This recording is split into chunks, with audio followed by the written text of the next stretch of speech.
Welcome to the Federal Way Public Schools McKinney Vento and Foster Care Training brought to you by Tracy Myers, the McKinney Vento and Foster Care Liaison. Today we are hoping to provide you with these following purpose and outcomes: to provide the district with aligned homeless services, to communicate the key components in the state law, learn the process for intakes and setting up services, and learn the expectations for facilitating on-time grade level progression and graduation. This training aligns with the district's strategic plan and our core beliefs. As a district, we must meet the needs of our scholars experiencing homelessness or foster care to meet our mission of each scholar having a voice, a dream, and a bright future. As a community, we are responsible in creating a safe climate and building strong relationships with families and community as recognized in Pillar 2 of the plan, and there is no exception for our families in transition. Through this training, we are striving to impact progress in Goal 2 and increasing the percent of scholars participating in at least 95% of classroom instructional time. We will be reviewing the state law and requirements of the McKinney Vento Act. McKinney Vento students are children who lack a fixed, regular, and adequate nighttime residence. They can be doubled up, which means sharing the housing of others due to a loss of housing, economic hardship, or similar reason. Living in motels, hotels, camping grounds due to lack of adequate alternative accommodations. Living in emergency or transitional shelters. Living in a public or private place not designed for humans to live. Living in cars, parks, abandoned buildings, substandard housing, bus stations, or similar settings.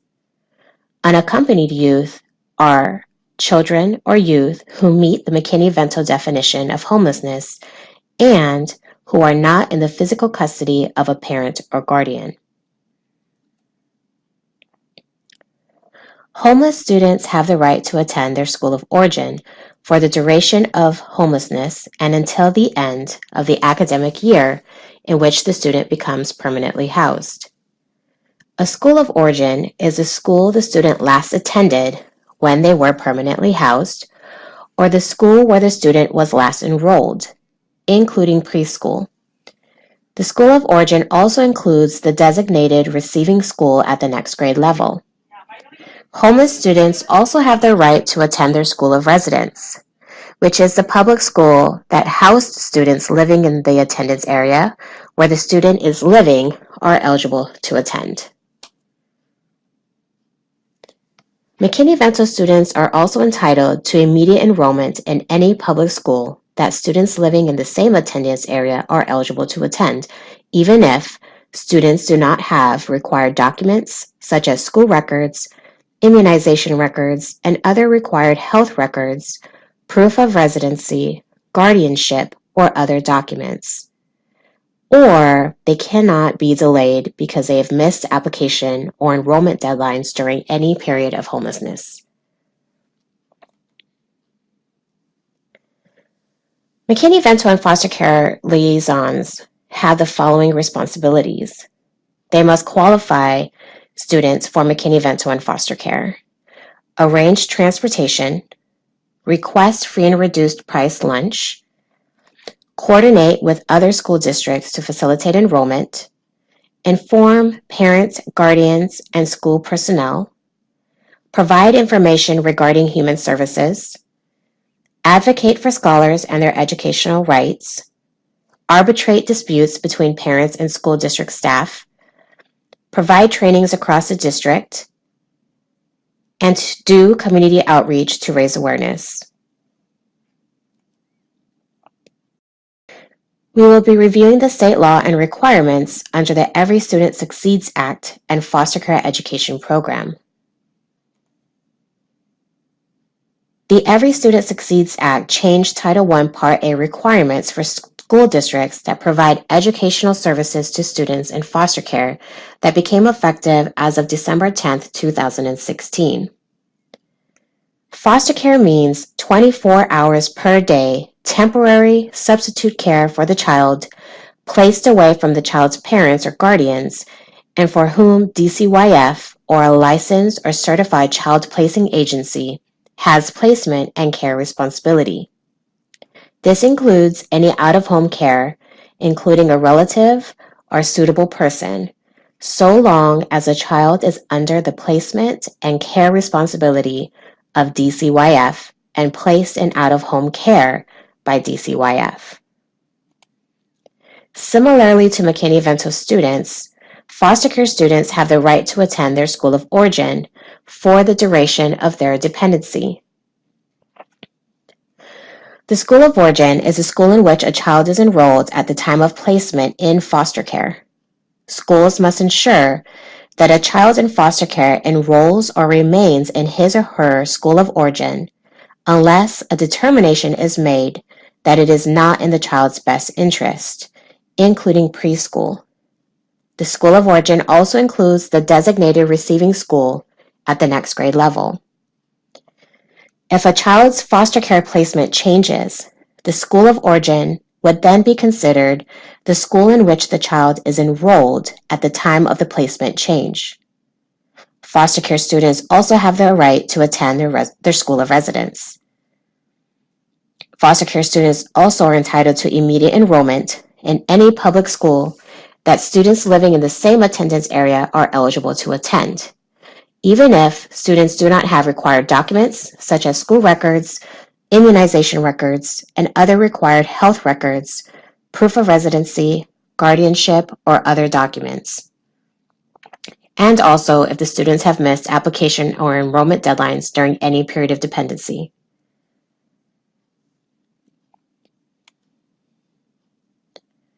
When it comes to foster care youth, it can be very confusing who can make educational decisions. Children in out-of-home care tend to have many adults involved in their lives, and it may be unclear who has the authority to make general educational decisions for them.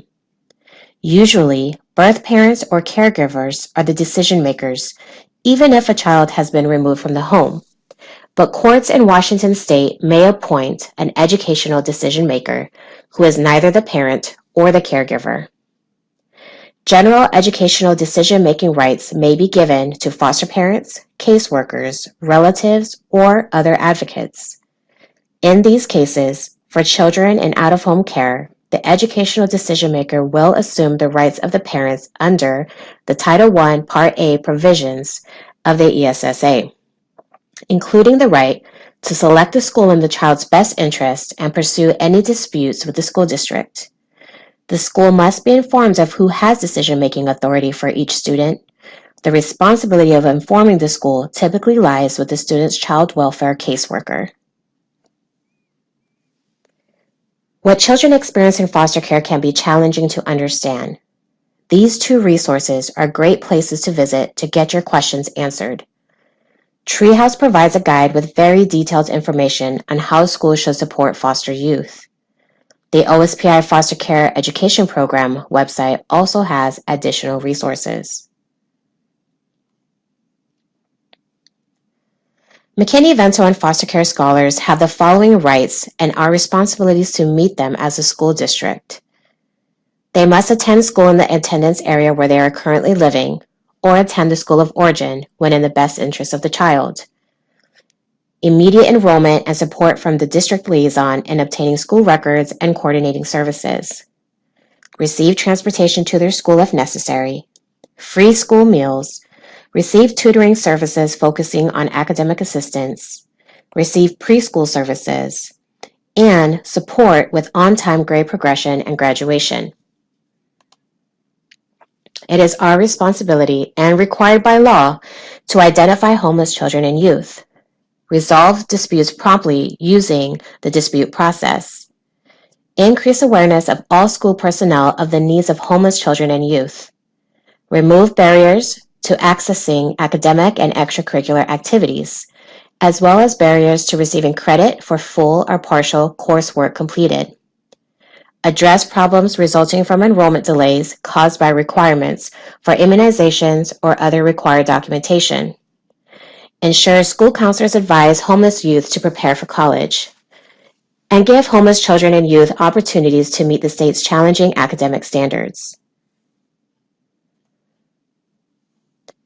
To ensure getting to graduation, school districts must implement procedures to identify and remove barriers to McKinney Vento and foster care students receiving appropriate credit for full or partial coursework completed at a prior school.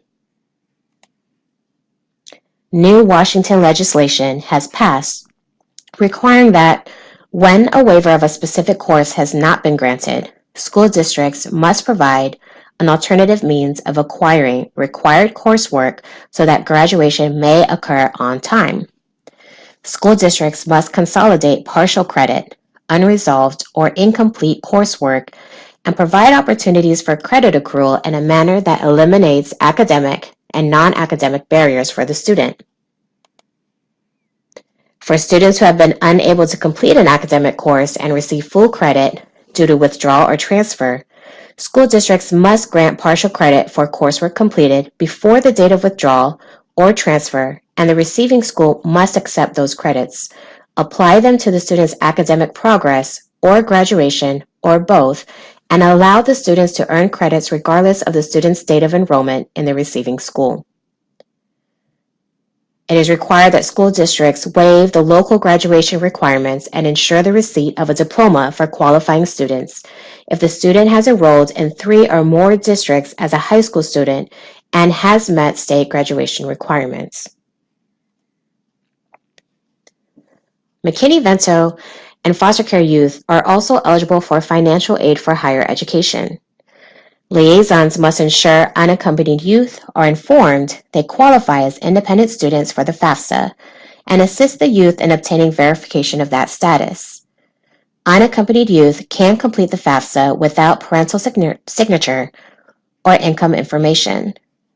They need verification that they are unaccompanied and homeless from a district liaison, shelter provider, or financial aid administrator.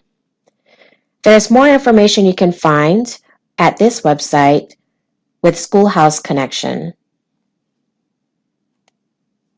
Students can also obtain fee waivers by visiting these websites for their SAT and ACTs, as well as for admissions applications. Each school building has a homeless education liaison that is trained to complete an intake and is designated to refer scholars to the district McKinney Vento and foster care liaison. For your current homeless education liaison, visit the McKinney Vento staff resource page while logged in to the staff intranet. Every staff member should be able to identify their building liaison as well as the district liaison. School posters should be displayed in every building, providing families and scholars with this information. Posters are available from the district liaison. Take action, look up your school's liaison, and save the information where it can be readily available. Now we are going to discuss the intake process. First step is you learn of a family or student that you believe may be eligible for McKinney Vento or foster care. Notify your building homeless education liaison. This often is discovered during registration through the student housing questionnaire. The building liaison then completes a McKinney Vento intake form and provides the family or the student with the What You Need to Know brochure. Or, if the student is in foster care, will request the school notification form from the social worker. Building liaisons will then send the form to the district liaison and provide any resources that are available at the school. The district liaison will then set up transportation services and provide any additional resources. And lastly, if you find that the student is having issues with attendance, housing, academic progression, please contact the district liaison for additional support.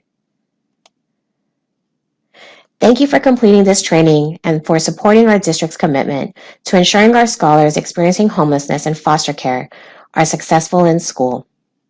Again, Tracy Myers is Federal Way Public Schools, McKinney Vento and foster care liaison. Please email her at mckinneyvento@fwps.org or call at 253-945-2091. Thank you.